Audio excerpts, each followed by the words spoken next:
Assalomu alaykum hammaga. Bugun 7-may 2026-yil. Mana bu arra 30 va arra 13 uzumlarimizni 11-fevral sanasida yerga qadalgan novdalarimizni bugungi holati. Mana bu tomon bu birrat arra 30. Mana bu tomon birrat arra 13. Mana bu arra 13'larimizni, ko'chatchalarimizni bariga mana shu holatda. Mana bunisi esa arra 30 navimizni barglari. 11-fevral sanasida ildizsiz bo'lgan payti qo'yilgan.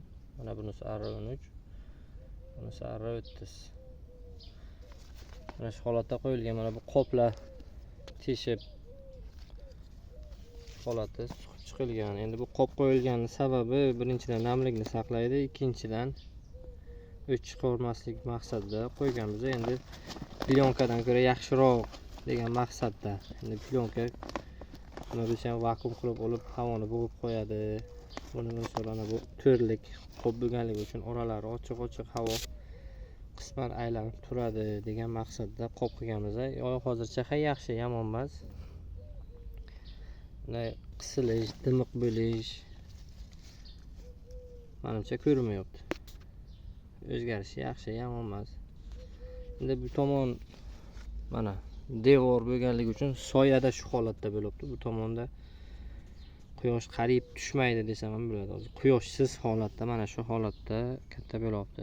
Bu yoqda quyosh tushadi bir kunda 2 soat yo 3 soat. 3 soatdan ko'p tushmaydi lekin. Mana shu soya joyda mana shu holatda bo'lgan arra 30 va arra 13 uzum navlarimiz.